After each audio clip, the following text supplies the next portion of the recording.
अच्छा बच्चों, बात हम क्या कर रहे थे, बात ये कर रहे थे कि कल हम आप दोस्तों को पढ़ा रहे थे income from other source. Income from other source में आप दोस्तों ने देखा कि मकान के मुतालिक 3 मामला है।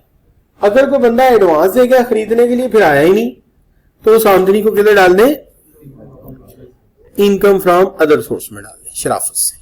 लेकिन अगर उसने खरीद लिया और हमें मुनाफा हो गया तो फिर किस में डाल दें, इनकम फ्रॉम कैपिटल गेन में। और अगर हमने भी मकान खरीदा नहीं था, एक इनकम देकर लॉन्ग लाइफ लीज करवाया था, यानी पगड़ी पे लिया था, तो फिर हमें भी चाहिए कि जितने में लिया था उससे ज्यादा मांगे, और उससे ज्यादा जो होगा उसको किसमें डाल देंगे, इनकम फ्रॉम अदर सोर्स, क्योंकि हमने वेकेट किए ना पैसे लेके।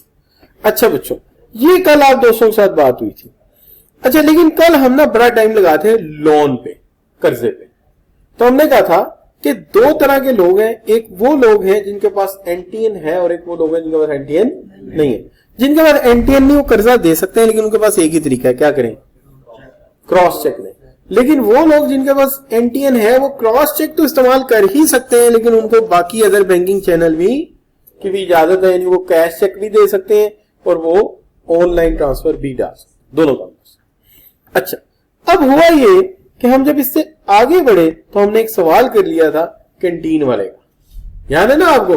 तो हमने ये कहा था कैंटीन वाले ने लोन लिया स्टूडेंट से, तो स्टूडेंट से लोन लिया, स्टूडेंट में एनटीएन नहीं था, और ऊपर से सबसे बड़ा जुल्म यह है कि उससे जो लोन लिया होगा यकीनन कैश में लिया होगा, तो वो जाहिर है स्टूडेंट चेक अकाउंट कहां खुलवाते हैं, तो लिहाजा वो इसके किधर चला गया, इनकम फ्रॉम अदर सोर्स में। चूंकि सजा जो गई थी ना कानून ने कही थी सजा ये है कि उसको सजा नहीं मिलेगी, सजा किसको मिलेगी, जिसको आप उधार दे रहे हैं, तो उसकी वो इनकम किस में डाल देंगे, इनकम फ्रॉम अदर सोर्स, यानी इसकी टैक्सेबल इनकम में डाल देंगे, हेड होगा इनकम फ्रॉम अदर सोर्स।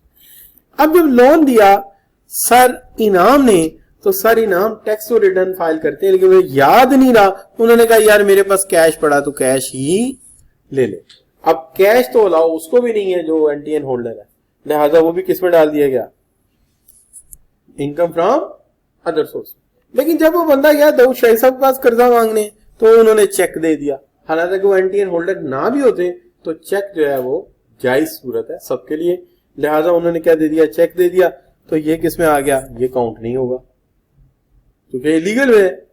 दूसरी तरह अगर आप देखें तो जो got an online loan from her दादी, और वो दादी भी एनटीएन होल्डर है, ठीक है, तो लिहाजा ऑनलाइन ट्रांसफर किया, ये भी काउंट नहीं होगा।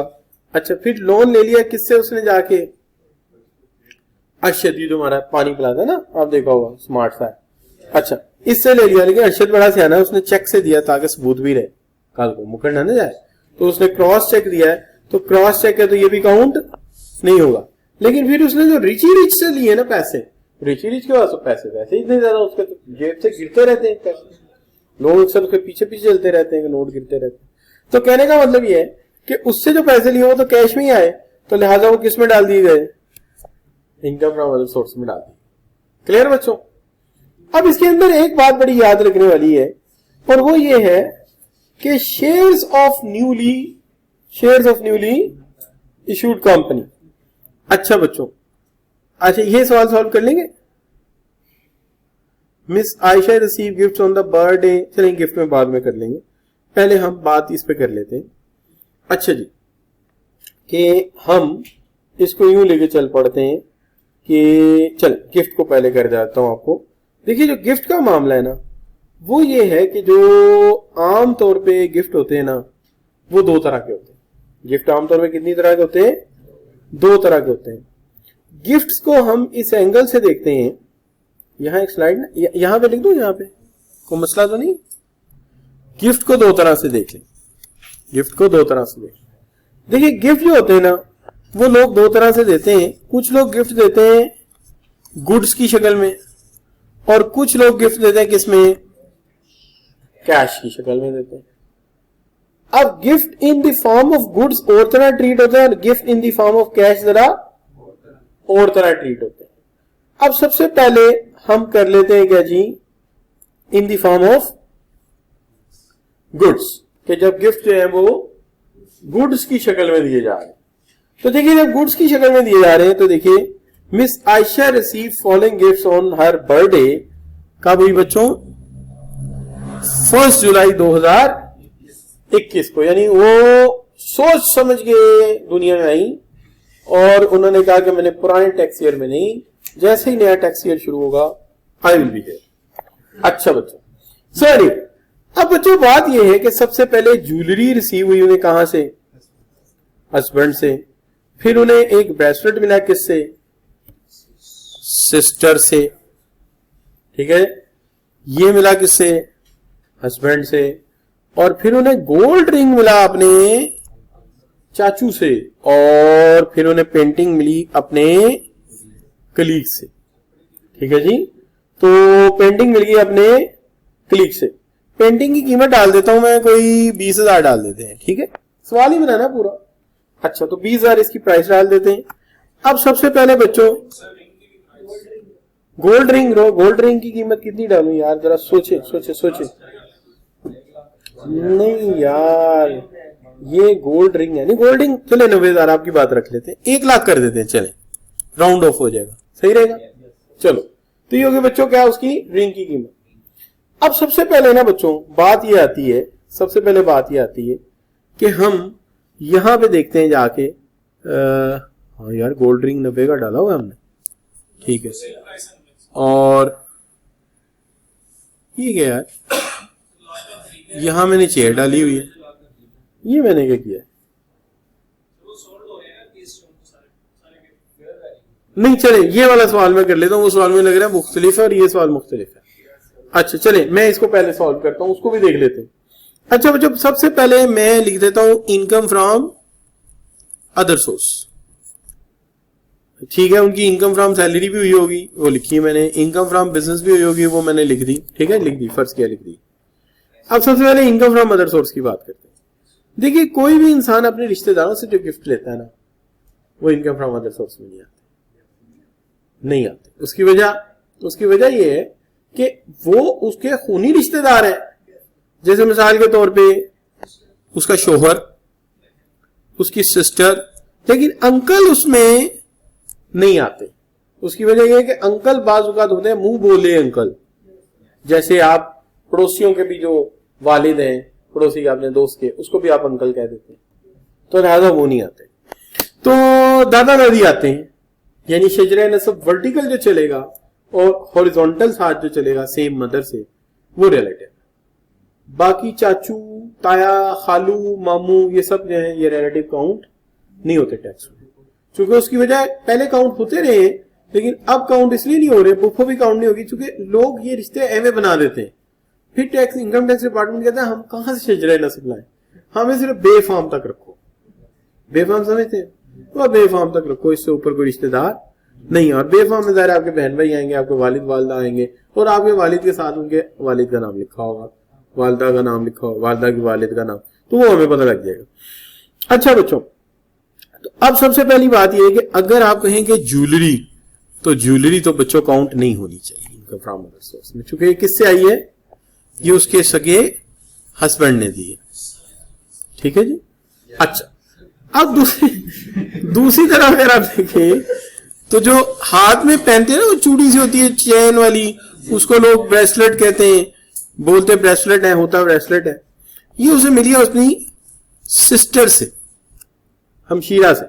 ये भी रिश्तेदार है, ये भी कैपिटल गेन, इसमें भी कोई sorry income from other source नहीं है। लेकिन ये जो गोल्ड रिंग मिला है ना, आके अंकल ने दिया है, ये बात जो है ना मशकूक है। सॉरी, ये बात जो है ये क्या है?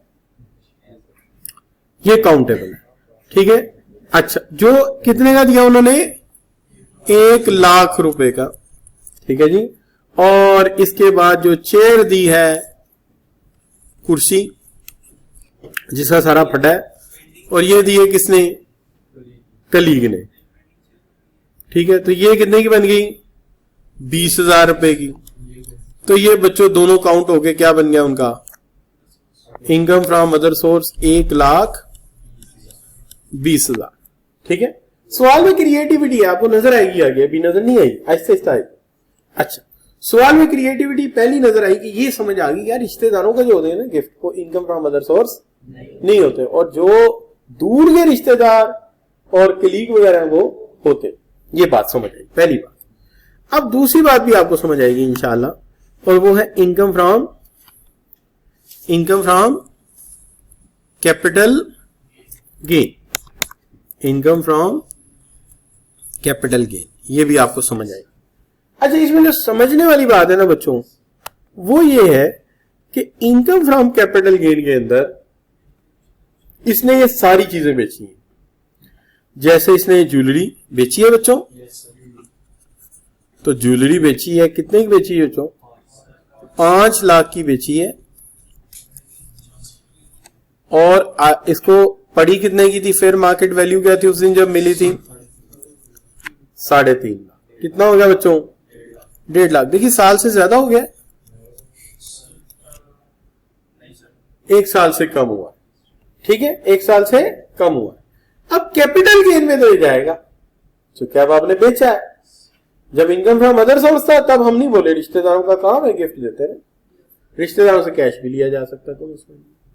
लेकिन जब मामला आया किसका?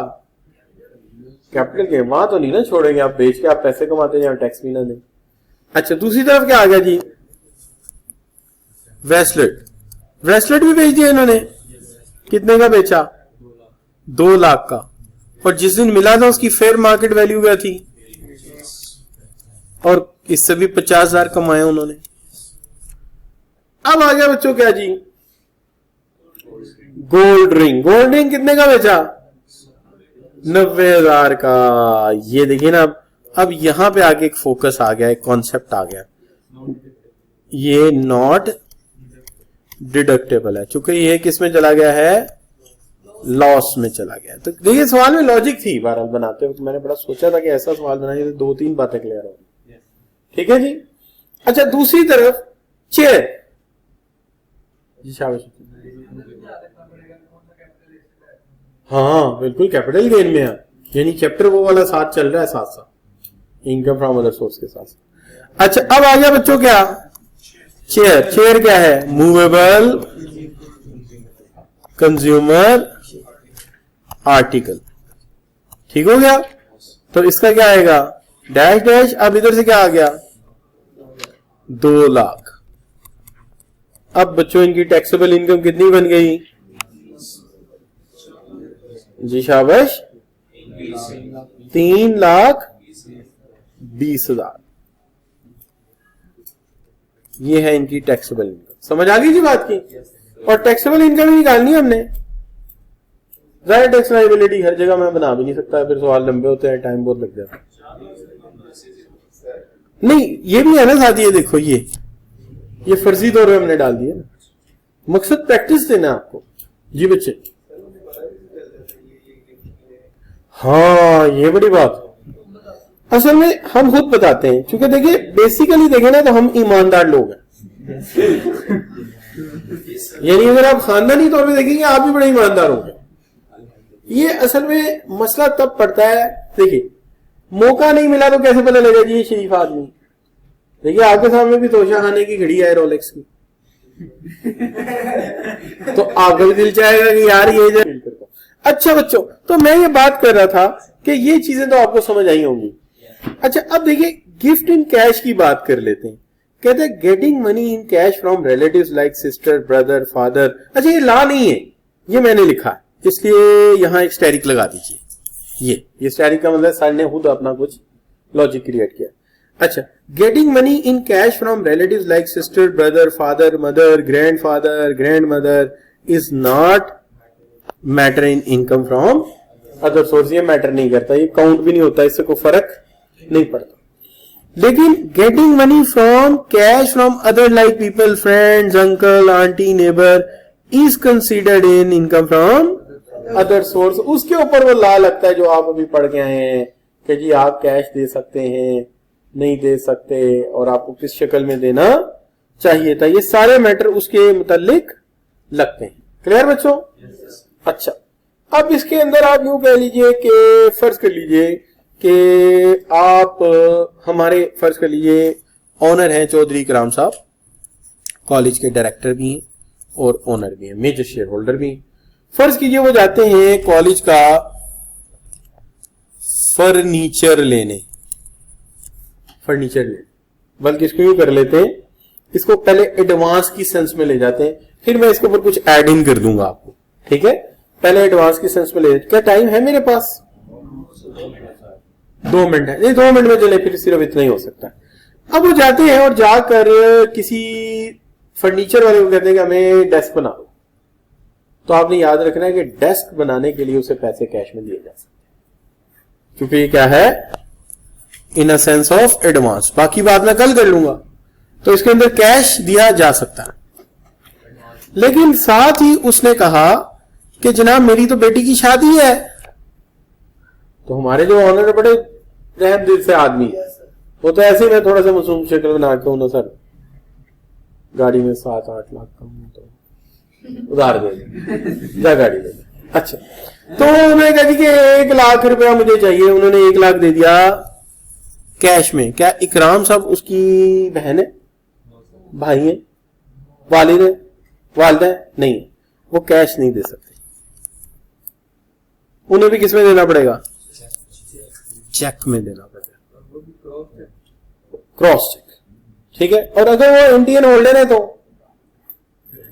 फिर चेक भी दे सकते हैं, ऑनलाइन ट्रांसफर भी कर सकते हैं, कैश फिर भी नहीं दे सकते। वही रूल यहां लग जाएगा ना जो हम पढ़ गए हैं। अच्छा, और एक और बात, वो गिफ्ट भी नहीं दे सकते, गिफ्ट भी नहीं दे सकते। गिफ्ट के लिए भी उन्हें क्या करना पड़ेगा? क्रॉस चेक में जाना पड़ेगा अगर एंटीएन होल्डर नहीं है। और अगर एंटीएन होल्डर है तो यहां ऑनलाइन ट्रांसफर करें या चेक सादा भी दे सकते हैं, लेकिन कब? अगर वो एंटीएन होल्डर। तो गिफ्ट भी कैश में नहीं दे सकते। लिहाजा ज़हन में रहना चाहिए, कैश कोई किसी को गिफ्ट नहीं दे सकता। कैसे दे सकता है? अगर एंटीएन होल्डर है तो ऑनलाइन करें या चेक दे, और अगर एंटीएन होल्डर नहीं है तो क्रॉस चेक। और अगर वो उसका दादा है, नानी है, ईद आ गई है, क्रिसमस आ गया आपका, इनकी दिवाली आ गई है, तो फिर क्या कर सकते हैं? फिर ये दे सकते हैं कि मिठू बेटा मिठाई खा ले, जलेबियां खा ले, लड्डू खा ले, वो कर सकते हैं। क्लियर बच्चों? तो ये बात हमें समझ आई है। गिफ्ट कैश में सिर्फ कौन दे सकता है? दादा दादी, नाना नानी। हाँ, इनकम फ्रॉम जी बेटी, ठीक है, income from other source. Clear हो गई बात? अच्छा, और वो गुड होगी तो बेचेगा ना, कैश को क्या बेचना है? कैश तो कोई नहीं बेचता। इसलिए हमने गुड्स वाला मामला हल कर लिया। कैश वाला इतना ही समझा दिया आपको कि रिलेटिव कैश दे सकता है, नॉन रिलेटिव कैश नहीं दे सकता। और रिलेटिव भी बता दिया, बे फॉर्म वाले रिलेटिव, बाकी रिलेटिव नहीं। तो आज के लिए इतना काफी। अच्छा, कल ये चैप्टर खत्म कर देंगे, ठीक है। ये 2 पेज का चैप्टर था, 3 का। असल में बीच में टेस्ट आ गया, जिसकी वजह से मुझे थोड़ा सा टाइम इसको ज्यादा देना